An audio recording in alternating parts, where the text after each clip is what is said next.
Professor Stuart Russell, Eva Navarro López, and Carl Mabuka. So thank you, Valeria. Thank you, Matthew.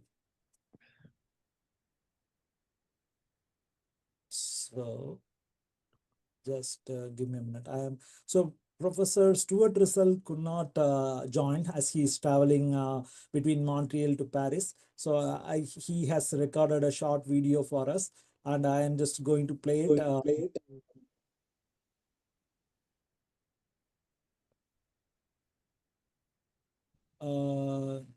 Okay.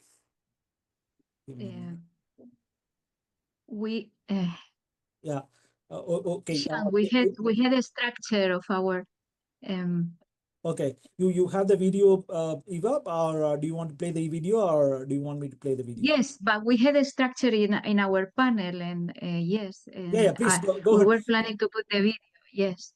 You want to talk about it, and then you want me to play the video, or how do you want to do? No, we start the panel. We have a structure, so we wanted to establish like our manifesto for the panel, Okay. like setting the tone. Okay. Me Sure. and Carl. So, good morning, good afternoon, good evening to everybody. Thank you for the invitation. This is the panel of broken systems. Sorry, I need to, I would like to put, yes, okay, perfect.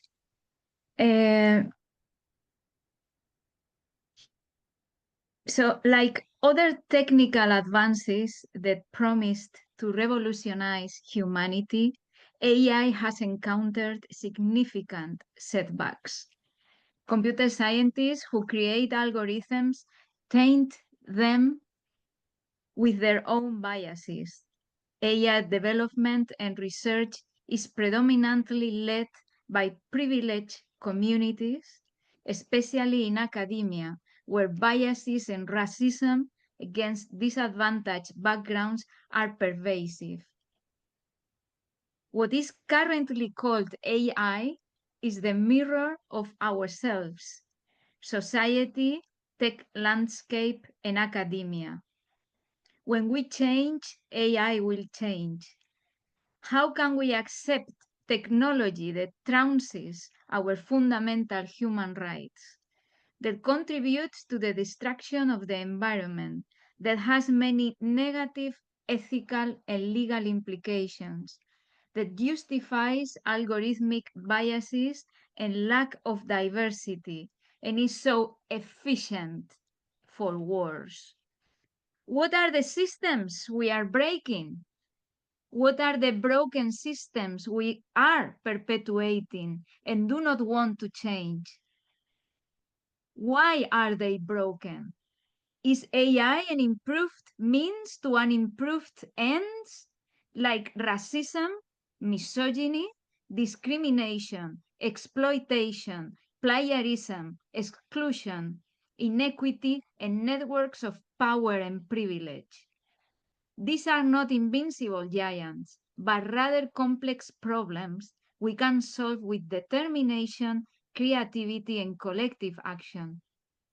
The basis of progress lies in education, science, and knowledge, but the education and science systems themselves have been in crisis for decades.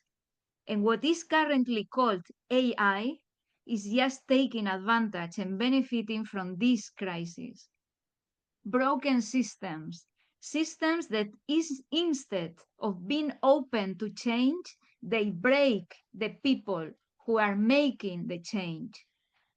Today, in this panel, with Carl Mabuka in live, myself, and Stuart Russell in a recorded video, we dare to think, we dare to dream of a better future, where the collective is above the individual, where the many are above the interest of the very few.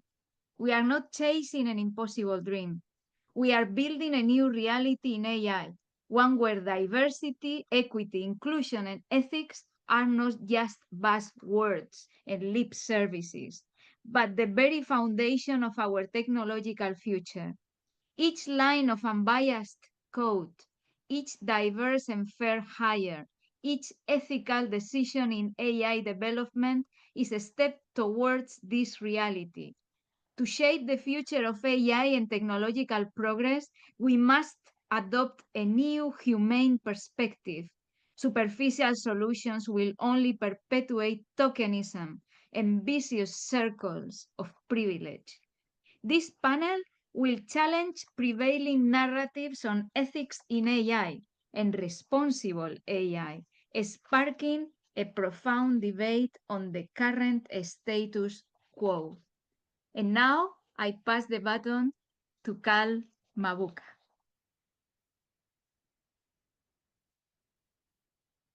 Well said, Eva. Before I begin, I just want to give a brief so I come more from the technical side. I'm not a developer myself, but I've been using digital systems before to lead transformation. And I want to start this off with a Kinyarwanda saying. We Rwandans here we say, ijisho ry'undi rikurinda ishamba, ariko iryawe niryo rikurinda urugo. This literally means another's eye can help you in the forest. You know, because you go to the forest to get firewood and water and all that kind of stuff. But your eye, your own eye protects your home. You can't delegate that to someone else. And that's really how I see our role in shaping the future of AI, especially in Africa. Yes, we can put pressure on AI companies to be ethical in their process and products. But at the end of the day, it's up to us. It's up to us to look after our own communities. We need to be vigilant. We need to be proactive. We need to make sure that this technology we use and that we are building, does it truly adopt and does it truly serve us? Imagine a world where the power of AI belongs to all of us. A world where a student in Nairobi, a business owner in Tokyo, and a leader in Bogota, probably where Eva comes from, each have the tools to shape their future. We see the wonders of AI today. We have faster solutions, we have new possibilities, and dreams of what we once thought was unattainable, we now have within our grasp. But we can't ignore the price that we're paying. Stories of data stolen, consent ignored every day, and creativity taken without credit, as we've had the case with Anthropic. AI has enabled incredible progress, that's true, but it has also exposed us to new forms of exploitation and harm. We all know of deepfakes and deeper public surveillance and misdiagnosis. So let's wake up. Let's get curious, and let's demand more as a society. Let's insist that our humanity is never the cost of progress. And whether you're a journalist, you're a business leader, or simply someone with a voice, you have the right to ask for consent, for fairness, for dignity, for fair compensation for your hard work. In the end, AI should be our ally, not our adversary. And this isn't just a manifesto, it's an invitation to all of us to demand a future where technology serves us all, and not just a privileged few. Thank you, Cal, Back to for you, that Eva. powerful message. And now, just to close this manifesto, now we put the video of Stuart Russell. Sure. Eva, okay, you have the thing. Hello, I'm Stuart Russell, professor at Berkeley, working on AI and AIC. I'm sorry I can't be there. I'm in Montreal, about to get on a flight to Paris. I'm going to talk briefly about the present and the future. Where are we? What's happening? And what's going to happen? And should we be concerned? First, AI has changed. For most of the last 80 years, AI was largely an engineering discipline. We built on or developed mathematical theories of reasoning, planning, decision-making, and learning, and turned those theories into systems whose properties we could predict and prove. That's all changed. Now we train vast black boxes with trillions of parameters to imitate human verbal behavior. We have essentially no idea how these systems work, but we do know they have learned to imitate humans very well. But human verbal behavior is intended to achieve goals, to persuade, to impress, to survive, to seduce, to sell, and so on. Inevitably, the AI systems are acquiring and pursuing these kinds of goals on their own account. This is an unavoidable consequence of how they have grown. We are intrinsically unsafe. And we are spending more this year than the world has ever spent on any technological project. 25 times as much as we spent on the Manhattan Project, 250 times more than the Large Hadron Collider, all with the goal of creating AGI, systems more intelligent than human beings in every dimension. So will we succeed? In my view, it's probable, perhaps a 70% chance, but many others think less, that progress stalls and an AI ice age ensues with more than $10 trillion of capital disappearing. But we cannot rule out success. And then what? At present, the developers freely admit they have no plan for how to control the AGI systems they aim to create. And governments have no plan to require them to do so. So there's a significant chance of a Chernobyl-sized catastrophe, such as a coordinated sabotage of financial systems, communication systems, or electrical grids, that directly or indirectly would cost millions of lives and cause the economic collapse of many countries. Perhaps then governments would act. The other possibility is a much larger catastrophe in which humanity loses control irreversibly, and we have no say over whether we continue to exist. The third option, that things magically go well, is not realistic. We cannot retain power forever over intrinsically unsafe systems far more powerful than ourselves, especially when we don't know how they work. These are not fringe views. They are shared by most leading AI researchers and by the CEOs of the companies developing AGI. One of those CEOs told me recently that the Chernobyl scale event is the best case we can hope for. A senior researcher at OpenAI told me he thinks the chance of extinction is now 60%. So what needs to happen? There are regulatory measures that will help. As we do with medicines and nuclear power stations, we can require developers to prove safety as a conditional market access. But the developers cannot do that because their technology is intrinsically unsafe. And they tell us that we, the human race, cannot protect ourselves with such rules because they do not know how to comply. Obviously, this is a fallacy. They can comply by not building these systems until they know how to make safe AI systems, just as nuclear power developers didn't build nuclear plants until they had some idea how to stop them from exploding. The AI industry must choose a different technology path, one that builds in safety from the beginning. And we must know what they are doing. We can think of AGI as if it were a new kind of airplane, one that's never been tested. On its first flight, every human being is going to be a passenger.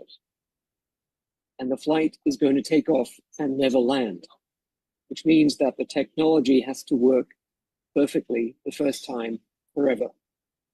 Until we are sure of that, we cannot get on this plane. Thank you very much.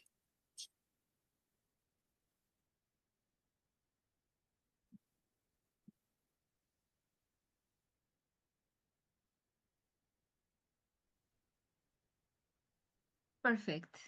So now we start the debate. Yeah, Eva.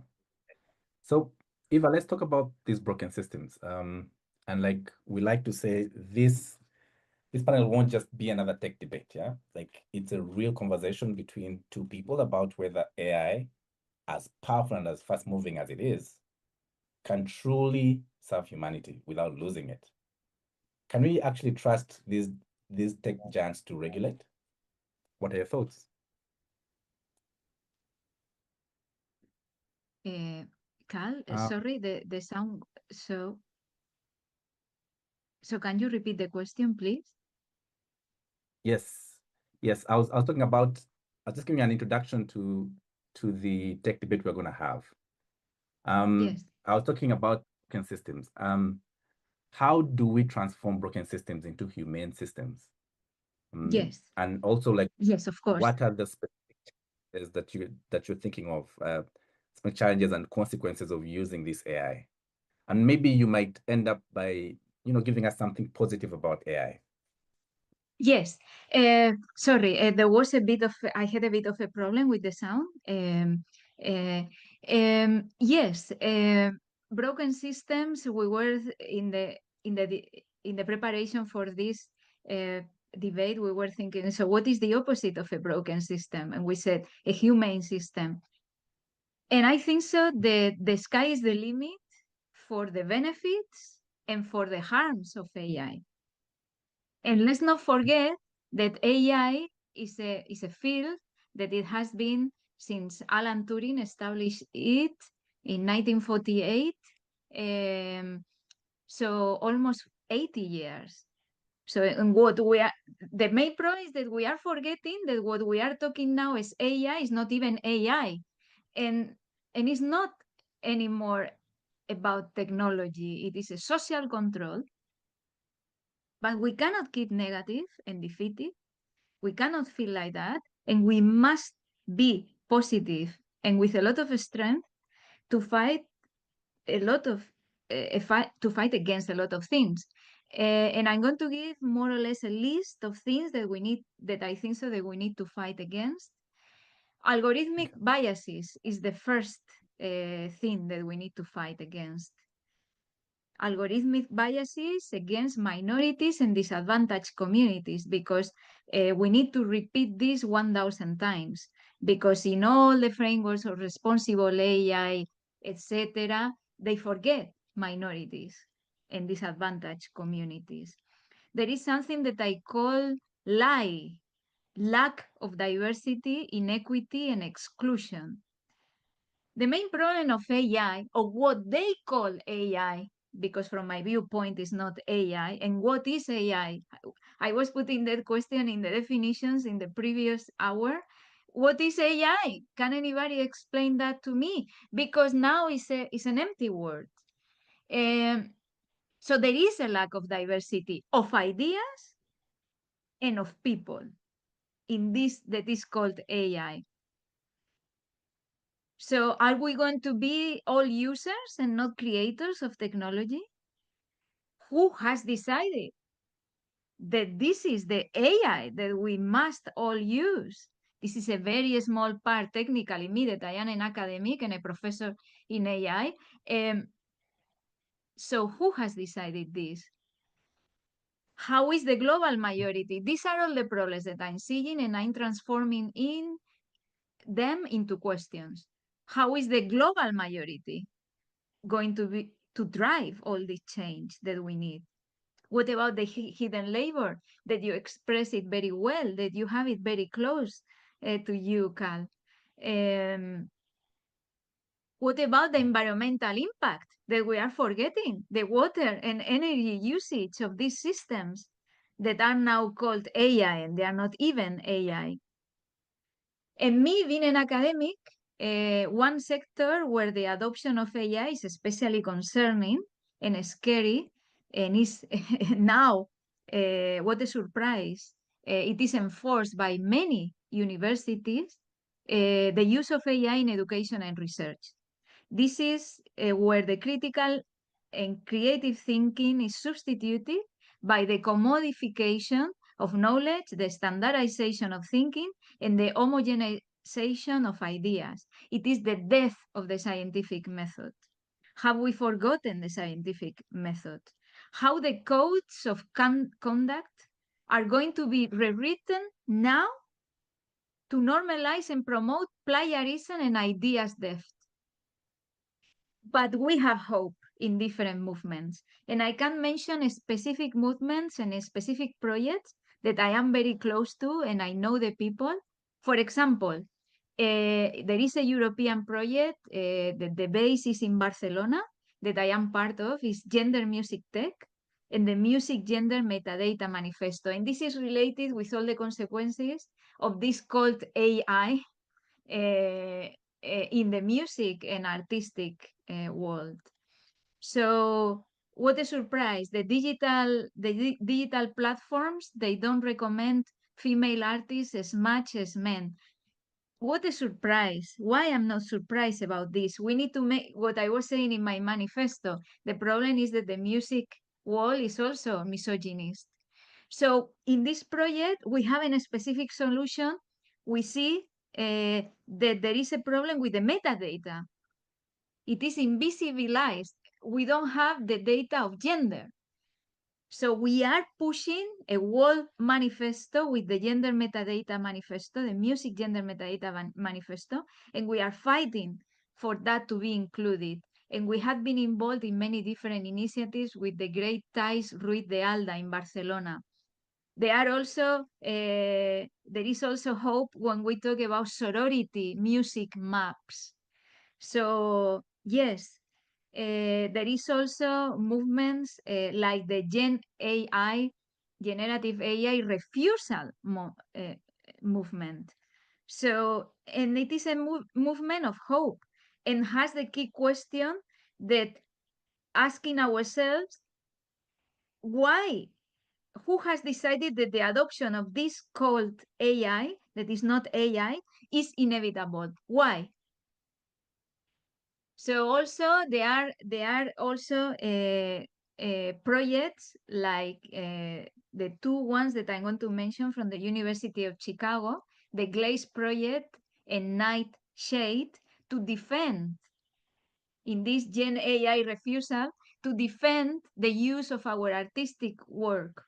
So if you have images as an artist, or your own images, you can pass the filter of the Glaze project, and it is a defensive tool. So then these generative AI tools, they cannot use your images. The Nightshade is much more interesting. It is a offensive one. So if your images that have been passed by the filter of Nightshade are used by these sophisticated statistical tools, so it tries to break the algorithm. That is great. This is a kind of the resistance that we need. It is sad in a way. We also have movements of data feminism and feminist AI, because if AI is not feminist, it cannot be. It cannot be. We also have movements like the Indigenous Protocol and Artificial Intelligence Working Group, that the indigenous people, this is in Canada, and it has been like a cascading effect in other communities, to try to see how the indigenous people can be integrated in the design of AI systems. We also have the Algorithmic Justice League, and also that it has been mentioned in this summit. Timnit Gebru created the Distributed AI Research Institute that also tries to track all the injustices of these systems.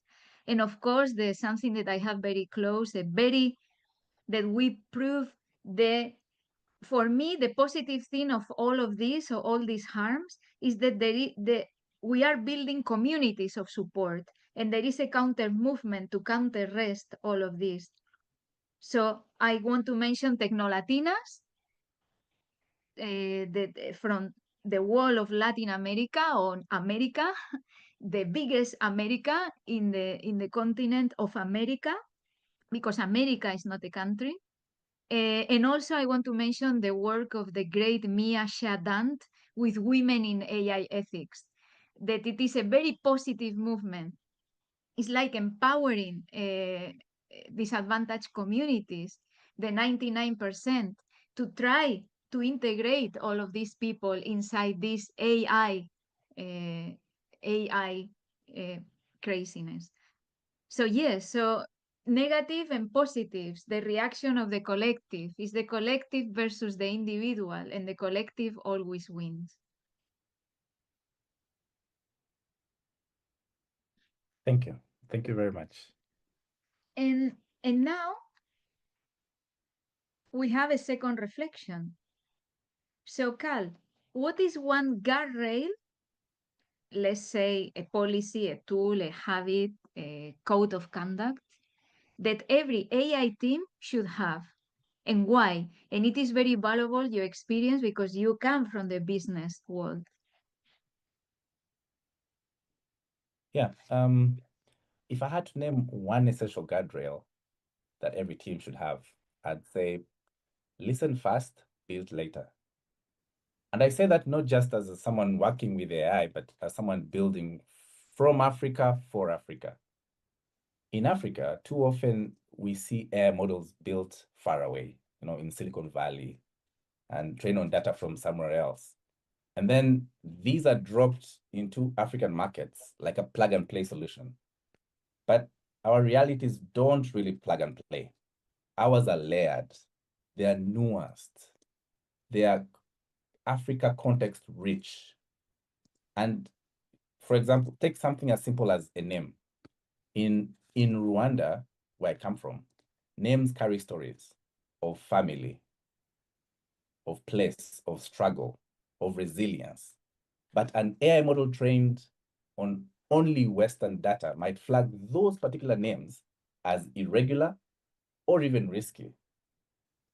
And some might think it's a bug. That's not a bug. That's a blind spot. And we are seeing consequences globally. In the US, I had hospitals have been caught using AI systems that prioritize white patients over Black ones. And I don't think it's really out of malice, but it's just because the system learned from biased data. In the UK, we hear that facial recognition tools are misidentifying people of color at very alarming rates. And even here in the global south, algorithms are being used to quietly, they're being introduced quietly into border control, and they're used in credit scoring and even in policing. And often this has no local oversight, no consent, no recourse when these systems fail. So yes, we need technical guardrails, but more than that, we need cultural guardrails. The habit of starting with listening, not coding, especially in Africa, we've learned this the hard way. What happens when we're excluded from design and when systems ignore the informal, the rural, and the multilingual. In Africa, we have 55 states now, 55 countries, and all those speak different languages, and many nations have different languages within their nation. And when this happens, as Africans, we don't just lose accuracy, we lose trust. In my own work, from digitizing civil services to transforming rural healthcare with AI, I've seen again and again, trust doesn't come from code, no. It comes from conversation. So my call to every AI team in Africa, but also all over the world, whether you're in Nairobi, right next door, or in Silicon Valley, like many of you are, before you build anything, let's go sit down with the people we're building it for. Not just once, not just in the pilot phase, but consistently. Let's make listening a process in itself, not just a checkbox that you say, oh, we listened. No. Because in the end, the best safeguard isn't just the policy or compliance that we tick off, it's humility. And an AI without humility is not a humanity-forward AI. Very good points. Humility, that is what we need in these times. And then connecting with what you have just said, it is very interesting that you share a time, if you can, when business pressure almost led to an ethical shortcut. And it is interesting because then if it is an ethical shortcut, then it is ethical So, yes, what is your experience on that? Is there any time that you found yourself in this situation? Well, I wouldn't say myself, but just as a collective. Yes, Because you ask, has there ever been a time when business pressure almost led to ethical shortcut? It reminds me of a Swahili saying. The Swahili, they say, mwenye njaa hana marufuku. And I know many of us here don't speak Swahili, so I'm going to translate that for us. This means when please people are talk. desperate. Yeah, so it means when people are desperate or they're under pressure, they'll break rules. In our case, we're talking about ethics. Yes, they'll even break ethical ones. And I think this is the real dark side of the move fast and break things innovation culture that we have today. When tech startups are burning runway cash and they're chasing investor validation, ethics can sometimes feel like a luxury until it isn't, you know.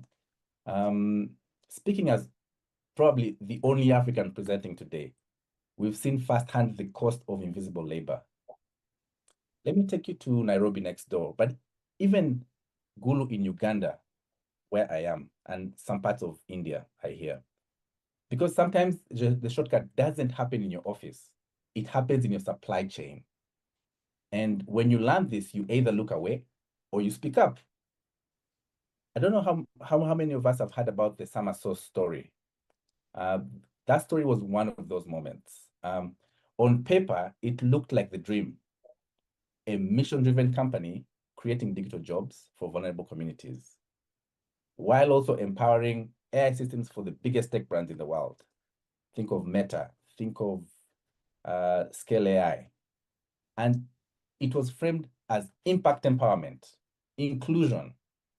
But then the cracks started to show. Reports began surfacing from data labelers, especially in Kenya and in Uganda, who were being paid pennies to stare at graphic, violent, traumatizing content for hours on end. And also that large AI systems could learn what to block. They were told they were helping make the internet safer, but no one asked who was protecting them. In India, similar concerns emerged: long hours, psychological damage, and all of this is done quietly behind the clean interface of global innovation. So Eva, to answer your question directly, yes, business pressure can push teams and entire companies towards ethical shortcuts, especially when the mission sounds good, especially when there's a Yeah. deadline, especially when most affected are far away, in places where silence is expected. And here's the danger, Eva. AI needs enormous amounts of labeled data. And too often we outsource that labor to the most vulnerable, Africans and people in Asia who are desperate, without giving them dignity, safety, or even a voice. This isn't just about one company, Eva. It's about an industry. It's about how we define responsibility when these supply chains become digital. And it's about whether we care how something is built, or do we care just that it works? For me, this has been a wake-up call. If we're not auditing the impact of our innovations, not just on the end users, but on those behind the scenes, then we've missed the whole point. Whenever we're faced with such realities, we need to ask ourselves, would I be okay if it were my own child doing that job? Because impact is not just what we build, it's how you build it. And ethics is not just a checkbox that we take, it's a choice, whether this choice is made under pressure or not. Absolutely. Absolutely. Very powerful. In our discussions, you mentioned that we should measure in some manner this with the ethical pressure index. I found it quite an interesting idea. And then me, that I am a bit radical, I was saying, okay, but is ethics negotiable? So principles cannot be negotiated. But it is interesting that in business or in everywhere, that ethical pressure index, a very interesting idea that we had in our conversations. So very powerful. Let's pass to our fourth reflection. Yeah. And I think you're going to tackle this, Eva. I wonder how can societies make companies, researchers, and governments accountable for the use of AI that affects us? That is a very good debate to have, and there has been some glimpses today, and I think so that is fundamental that each of us as human beings, persons, members of society, that we are integrated on this and not leaving the companies, not leaving researchers, and not leaving governments to decide for us. So innovation must produce social progress. Otherwise, it's not innovation. It is just hype. That is what we have now. And then I think so that there is a key question that we haven't asked today to ourselves. And is responsible AI a contradiction by itself? We haven't asked this in these 4 hours we are now talking about responsible AI. I think so it's a contradiction by itself. For this type of AI that I have a lot of doubts to consider it as AI. Are we referring to that generative AI is just sophisticated statistical methods that somebody has decided to invade all the world? Can that be responsible?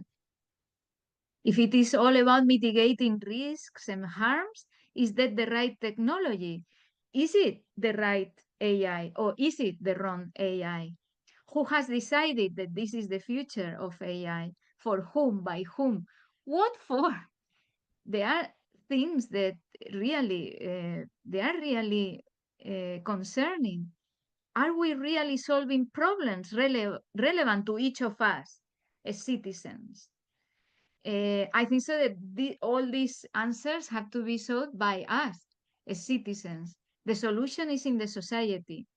And we could devise a new area of research or whatever, a new field of citizen AI.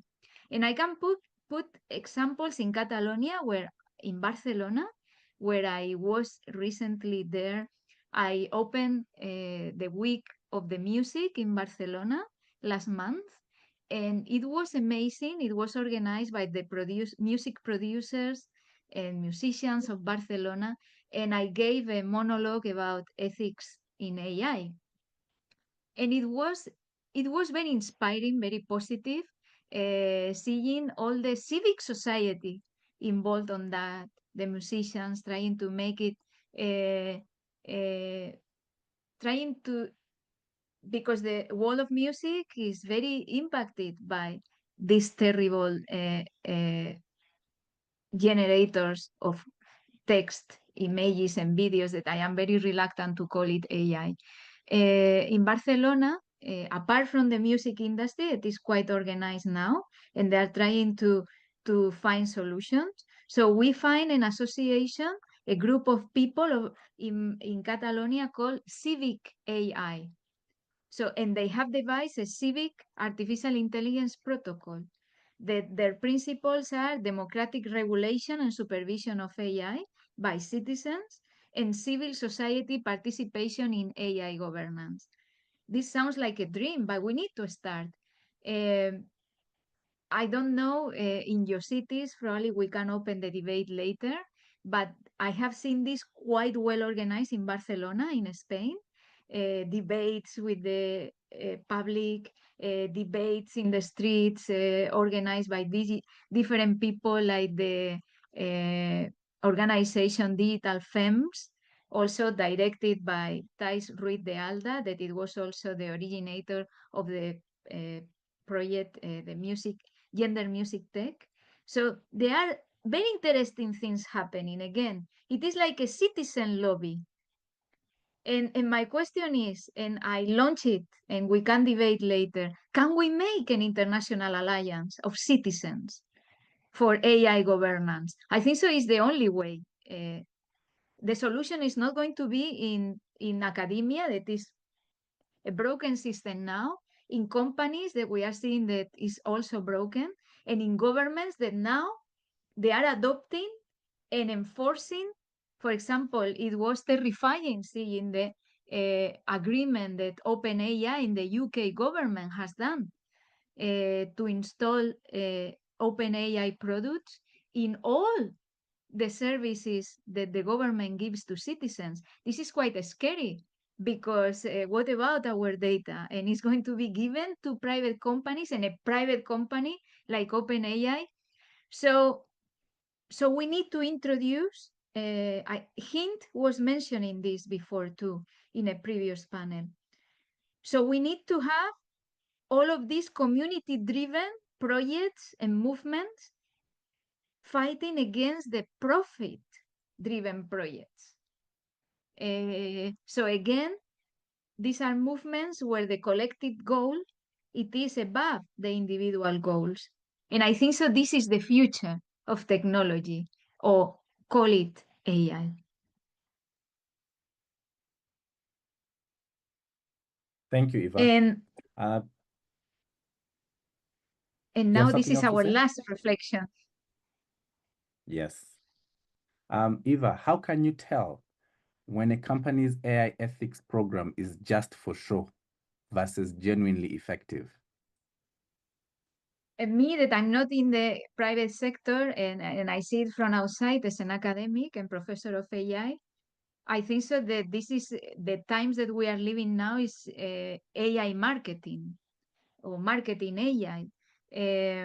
So finalizing our reflections, so and based on the core pillars of fairness, openness, transparency, and accountability, we have produced a Safe AI Toolkit to answer this question. I know Payal Aurora before was saying that we don't need more toolkits, but this is a very condensed one and a quick one, and that I'm going to share now. And yes, so I think so that it was, we have, look, you can download this safe download kit with the code and with this link. And I'm not going to go in detail, but we have 4 main parts. And the first part is we have 3 questions to ask before you implement any AI system. Also, we have the 3 is the magic rule of 3, the 3 non-negotiables for responsible AI. And I think so, we think that the 3 are the make, bias, unacceptable, bias, and discrimination. Bias is the same as discrimination. No ghost workers, and consent is not a checkbox. This is the non-negotiables. And we have put some links to interesting tools and articles that we have found, especially this Fair Learn that also relates with the previous panel, that there is a kind of metrics to measure fairness. The third part, the third part is the AI guardrail checklist. So we put here some things that we think that you need to check before you launch any product. And this is a bit controversial, the last part.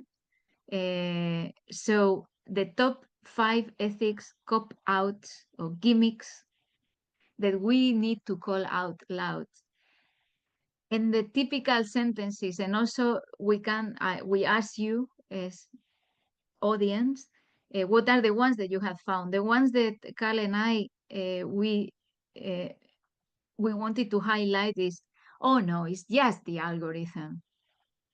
I'm doing AI for good. This is quite controversial because then if you are doing AI for good, then AI is for bad. So AI is evil. So it's the wrong technology. So for me, it's always a red flag when I listen AI for good because it's a contradiction by itself. Like responsible AI. So there are things that they are as a matter of course. Any technology should be responsible and made for good.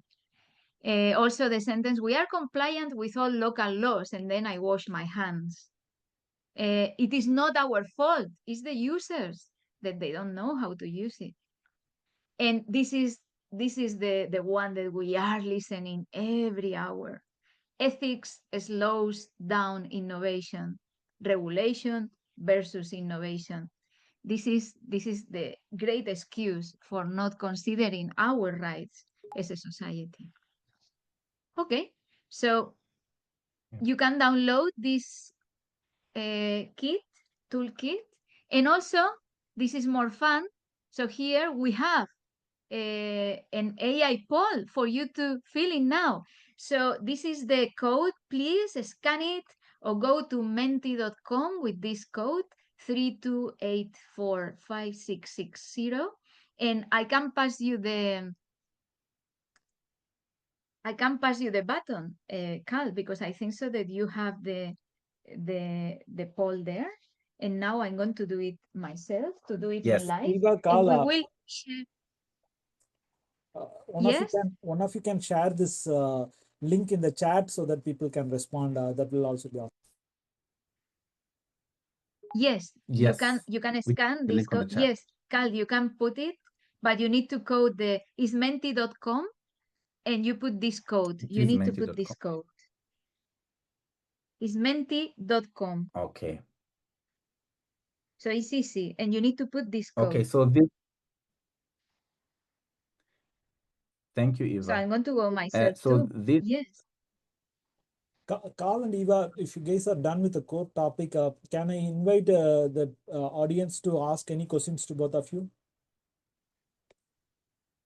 Yes. So, yes, we would like Yes. that the audience tries to do the poll, and then we will show the results of the poll. And now we would like to open the debate.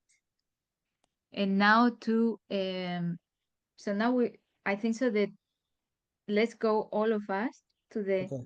Oh, super awesome. I am just taking the poll right now as we speak. So as you're doing the poll. Okay, all of you guys, as Eva requested, can you scan your barcode and try to answer the poll?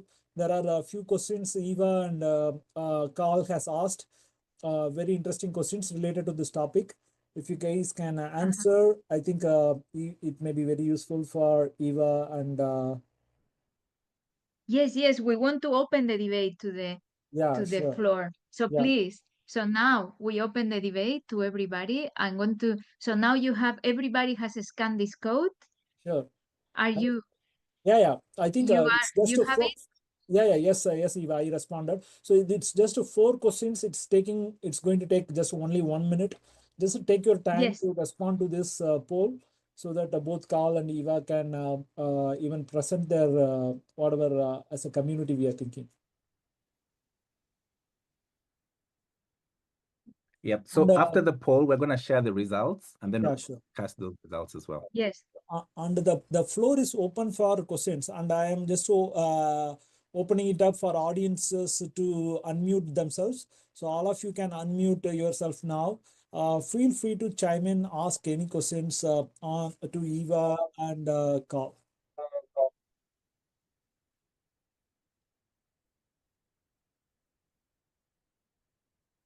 I think it was a great discussion, Eva and Carl. Thank you, Sean. Yes. So I'm going to stop sharing the screen because I imagine that now everybody is busy.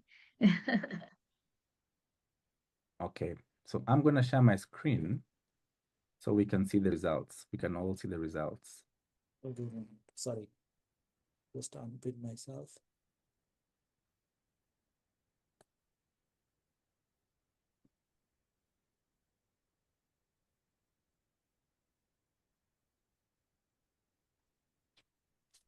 let's see what has happened. This is quite exciting.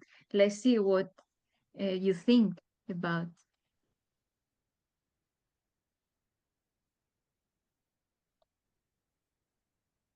Do we all see my screen? Yes, sir. Yes.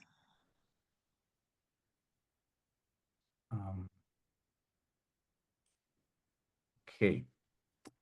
So from the results, the question was, who should take the lead in fixing an ethical AI worldwide? The majority of us say it's governments that should set clear rules. As we had from a few sessions before, government is regulation, but innovation normally comes before regulation. So I would want to hear from everyone who's on the call, from the 5 people who actually voted this in. How do they see that happening? And what are we missing that we can actually fix? So we see Anyone? that we have 8 answers, and most of the people think that the government should take the lead in fixing an ethical AI. I think it was very evident, Eva and Carl, last panel also, everybody believed that the government should be the one who should set up the clear rules and regulations. Maybe I think the next responsibility may come towards the tech companies, right? I think the poll is exactly reflecting the same. Then there's, yes. Okay, we have only 8 people responding. So what are the biggest ethical lines? This is to open the discussion, and if somebody want to say something, please join. The poll was just an excuse to open the debate. So what are the biggest ethical lines you feel AI companies are crossing now? So we talk about sweatshop AI. So this is what I spoke about. Workers exploited in silence. Then we have the Big Brother 2.0, which is, all the surveillance that's going around. It's packaged in a way to protect us, but how do we hold them accountable, the people who are surveilling us? How do we draw the boundaries of where it starts and where it ends, or who should be surveilled and who shouldn't? And how is that done? How's the data being collected, stored? How's the access to data being done? How is that data being destroyed, if ever it is destroyed? And then bias, blindness, it's been a constant point being brought. Pretending fairness is built in. It's just like a cop-out, as Eva was saying. And intellectual theft. This seems to be the most popular within the crowd. Stealing without sharing. And it's one of those problems that if nothing is done, it's just going to get worse, especially when it comes to IP infringement and when it comes to copyright infringement as well. Eva, do you have something to say about that? Especially in the academic. For me, it is so shocking that we all have accepted that everything that we do is going to be plagiarized and stolen. It is just amazing. It is unbelievable that we all have accepted this. No, Ivan, I don't agree. The thing is, the entire Hollywood, as well as the publishing industry, is certainly concerned. I think there are multiple lawsuits happening against all these large AI companies. Just that, even I will put the blame on the publishing industry itself. So the entire media, they are not really talking a lot about what they are doing with respect to this AI companies. What do we know about the New York Times case against OpenAI? They themselves are not writing about their own case against OpenAI. So in fact, Suchir Balaji became a part of witness of that particular case. So once after he became absolutely, absolutely. Probably I haven't expressed myself properly. What I'm trying to say that the magnitude of the problem is so big that we are not using because I'm not using those tools, because you can refuse to use them. But the magnitude of the problem is so big that the protests are very small in comparison with the magnitude of the problem and the impact of the problem. That is Exactly. what I am referring. Exactly. It is too little still, too little. Agreed. Uh, Completely. 200%. yes. So Okay, then and then yes, the response for question 3, this really sparks some really good debate. How do we best outsmart AI bias? Because the data is already out. The models are already trained on the data. If they had more, they would have trained the models on that data. So how do we come back from where we know we don't want to be to where we want to be by outsmarting the AI bias in diverse communities? And this seems to be a tie between several answers. So it's really a three-way tie. 2 people say unleash fairness watchdogs to keep AI honest. I totally agree. If no one is policing AI companies, how do you expect them to remain honest and to remain humane when profit is a real driving force behind many of these companies? Regularly publish transparent ethical adherence reports on AI companies. This also needs kind of like a watchdog. I think those two are related, because how are you going to enforce that the AI companies publish this data? And then I actually love this one: ban AI on sensitive areas like hiring and healthcare. I think banning it is maybe a strong word, but definitely limiting its use, because why I'll not? tell you, Why for it has to be adopted? The main question is that we haven't really come today is why it has to be adopted. Why? Why? It's a matter of course to adopt this. maybe We are from not a making that business question. standpoint. We are starting with the assumption that we need to adopt all of us this. No, no, you don't have to. Why? Who has decided that? And this AI Yeah, that is not even AI, I think maybe from a business standpoint that I come from, it is the idea that if there is a faster, cheaper way to do it, someone will do it. If I don't do it, my competition will. And so it starts that race of who's gonna get there fast. But that's yeah, not but who really has like started the chain? It's a chain of not thinking and no quick, quick, quick for not thinking. Yes, it's a trap. yeah, sadly in a capitalist environment, the one who pays the piper determines the tune. And so when you see companies like Anthropic and OpenAI and Meta going really, really deep in investing in some of these, it's really they're trying to win that race. Think of it as an arms race, and just like what happened with nuclear warfare, like many countries built all these piles of nuclear weapons, and at the end no one really won. It's like it's now a stalemate, and we live under constant fear of, if you get someone who's mad enough to press the button and start that war, or even just scare people and say, I'm going to press it if this doesn't happen, and then becomes a bully. So that's really where we're heading when it comes to this AI race. But when it comes to physics, that's just the law of business. Where money is, people break rules, people make their own rules, people try and cover up the like I said earlier, is when someone is hungry or desperate, they'll do anything to stay alive. Carl and Eva, so just to quickly do a time check, we have 1 more minute. Just I'll let both of you wrap up so that we'll take a good 45 minutes break before resuming back. Go ahead. I think so. We have Yeah, ended awesome. yes, yes. And there are very good comments in so the chat too. Awesome.